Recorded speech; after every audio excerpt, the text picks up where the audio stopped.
नमस्कार दोस्तों, मैं हूं आपकी दोस्त पूनम और एक बार फिर से स्वागत करती हूं आपका अपने चैनल में। दोस्तों, आज हम बात करने वाले हैं नई शिक्षा नीति के बारे में। मोदी सरकार ने नई शिक्षा नीति को अमली जामा पहना दिया है। बहुत सारे ऐसे अभ्यर्थी कह लीजिए, ऐसे शिक्षक कह लीजिए, ऐसे छात्र कह लीजिए, जिनके जीवन में इस शिक्षा नीति से बहुत बड़े बदलाव जो हैं वो देखने के लिए मिल सकते हैं। डिटेल में ये नई शिक्षा नीति में आए चेंजेस के तहत जो भी बातें कही जा रही हैं उसके बारे में आज हम इस वीडियो में डिस्कशन करेंगे। तो अगर आपको ये वीडियो पसंद आए तो वीडियो को एक लाइक जरूर करके जाना। साथ ही साथ अगर अभी तक आपने इस चैनल को सब्सक्राइब नहीं किया है, आप इस टीचिंग लर्निंग कम्युनिटी से नहीं जुड़े हैं, तो आप चैनल को सब्सक्राइब कर लीजिए और हाँ, बेल आइकन दबा देना, तभी मेरी सारी लेटेस्ट वीडियोस की नोटिफिकेशन जो है ना आप तक सबसे पहले पहुंचेगी। तो चलिए दोस्तों, बात करते हैं डिटेल में कि आखिर इस न्यू एजुकेशन पॉलिसी में है क्या क्या। तो देखिए दोस्तों, हम इसमें सबसे पहले बात करते हैं कि SSRA यानी स्टेट स्कूल रेगुलेटरी अथॉरिटी जो है वो बनेगी और इसके जो चीफ होंगे वो शिक्षा विभाग से सीधे तौर पर जुड़े होंगे। साथ ही साथ 4 ईयर इंटीग्रेटेड बीएड जो है वो चलाई जाएगी। पर लोगों के बीच में बड़ा डर था कि यार 4 साल की इंटीग्रेटेड बीएड चला दी गई तो 2 साल और 1 साल वाली बीएड का क्या होगा। तो 2 साल वाली जो बीएड है और 1 ईयर वाली जो बीएड कोर्सेज हैं वो चलते जाएंगे। ये बात मैंने पहले भी वीडियोस में आपसे कही गई थी कि जब जो प्रारूप तैयार हो रहा था तो उस वक्त कहा जा रहा था कि अरे न्यू एजुकेशन पॉलिसी में ये जो 1 साल और 2 साल वाली बीएड है ये बिल्कुल खत्म हो जाएगी। मैंने तभी आपको क्लियर कर दिया था कि आने वाले 5 से 6 साल तक इस प्रक्रिया को ऐसे ही चलने दिया जाएगा। समय समय पर ये धीरे धीरे कम होती जाएगी और तब पूरी तरीके से 4 ईयर बीएड इंटीग्रेटेड कोर्स जो है वो इम्प्लीमेंट किया जाएगा। साथ ही साथ ये सबसे महत्वपूर्ण है, हम लोग काम कर रहे हैं, डिपार्टमेंट से जुड़े हुए हैं, तो उसके नाते हमें ज़रूरत होती है कि हमारे यहाँ बच्चा सीधा फर्स्ट क्लास में पहुँचता है। फर्स्ट क्लास में पहुँच के उससे उम्मीद करी जाती है कि वो प्राइवेट स्कूल के जो बच्चे 3 से 4 साल पढ़ के जब फर्स्ट क्लास में पहुँचते हैं तो उनको कम्पीट करे। तो ये चीज़ अब गवर्नमेंट को समझ में आ चुकी है कि कहीं ना कहीं ये लूप होल है थोड़ा सा। तो इसके लिए ECCE यानी early childhood care and education के अंतर्गत प्री प्राइमरी शिक्षा यानी आंगनबाड़ी के जो स्कूल हैं उनके माध्यम से प्ले स्कूल जो है वो बेसिक एजुकेशन डिपार्टमेंट को दिए जाएंगे। तो ये उन लोगों के लिए भी बहुत अच्छी खबर है जिन लोगों ने एनटीटी या प्री प्राइमरी लेवल के जो कोर्सेज हैं वो किए होते हैं, उनके लिए डायरेक्ट गवर्नमेंट जॉब की वैकेंसी नहीं निकलती, तो अब निकलेगी। अब आप परमानेंट टीचर बनेंगे प्ले स्कूल को और एक अच्छी खासी सैलरी जो है आप लोगों को मिलती रहेगी। ये सबसे बड़ी अपडेट है दोस्तों कि टेट जो है वो अपर सेकेंडरी लेवल तक लागू होगा। यानी अभी तक जो टेट आपके लिए जरूरी होता था वो प्राइमरी और अपर प्राइमरी होता था, बट अब 12th क्लास तक के अगर आप टीचर बनना चाहते हैं, 12th क्लास तक सभी लेवल अलग अलग कैटेगरीज में बना दी जाएंगी टेट की।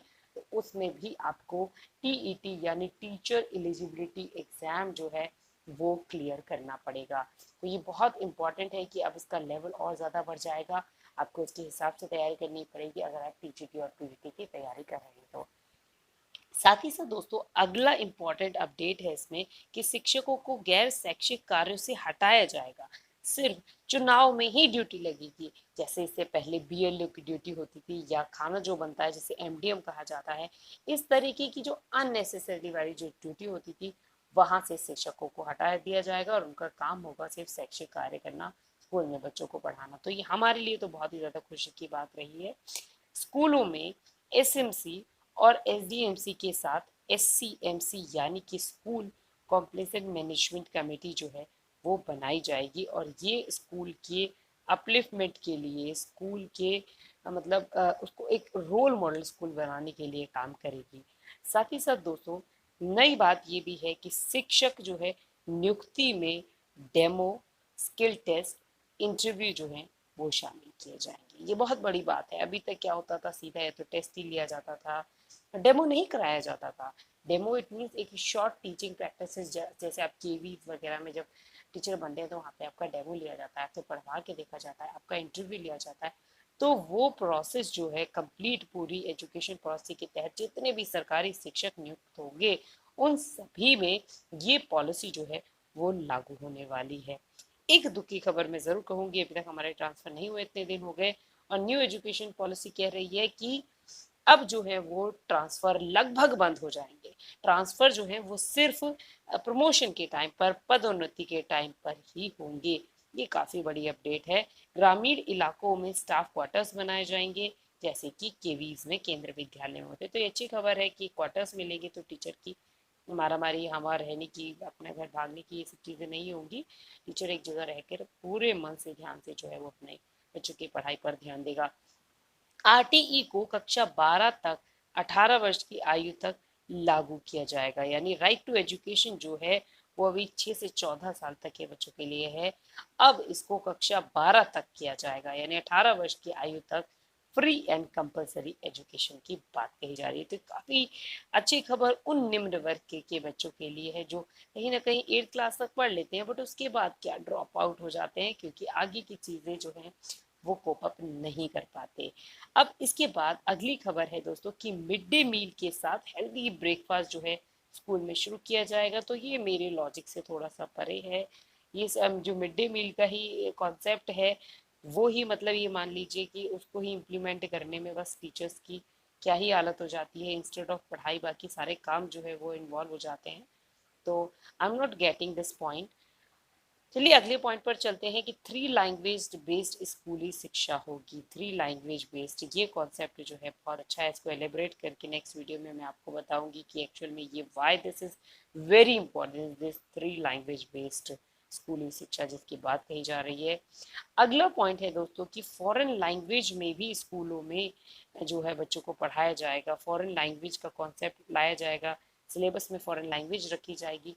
तो ये काफ़ी अच्छा स्कोप देगा बच्चों को नेशनल और इंटरनेशनल लेवल पे काम करने के लिए। अगला पॉइंट है विज्ञान और गणित को बढ़ावा दिया जाएगा। हर सीनियर सेकेंडरी स्कूल में साइंस और मैथ्स जो है वो विषय अनिवार्य कर दिया जाएगा। इससे रिलेटेड लैब्स बनाई जाएंगी, प्रैक्टिकल्स कराए जाएंगे बच्चों को, जो कंपनीज और फैक्ट्रीज है वहाँ पर भेजा जाएगा, ऐसी बात कही जा रही है। तो ये काफ़ी अच्छा पॉइंट है। स्थानीय भाषा में शिक्षा का माध्यम होगा, ये बहुत ज़्यादा ज़रूरी है। इतना हाई फाई होने से बच्चा जो है वो कॉन्सेप्ट को नहीं समझ पाता। जो उसकी स्थानीय भाषा होगी उसके हिसाब से उसे शिक्षा जो है वो दी जाएगी।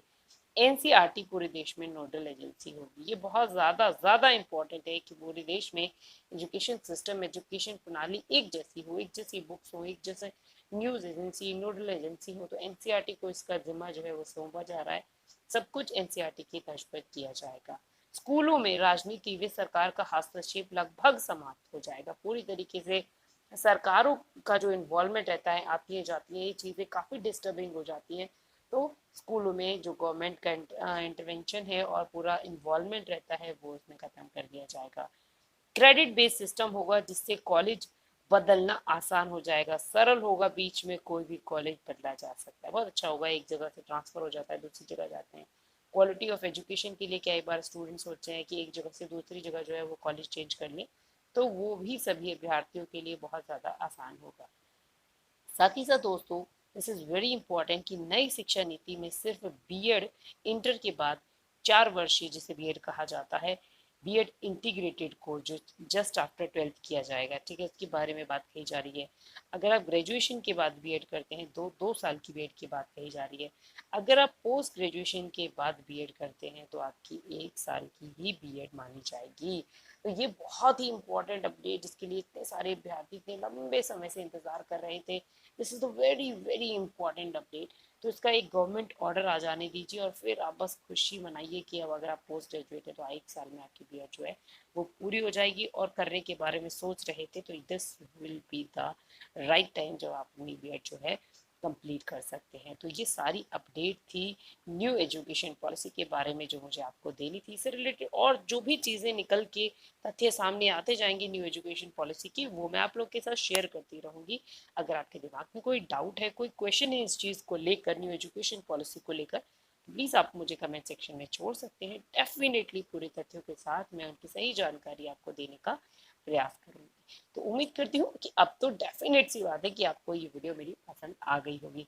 अगर आपको वीडियो पसंद आई है तो आप लोग जानते हैं कि आपको क्या करना है, वीडियो को लाइक करना है और साथ में चैनल को सब्सक्राइब।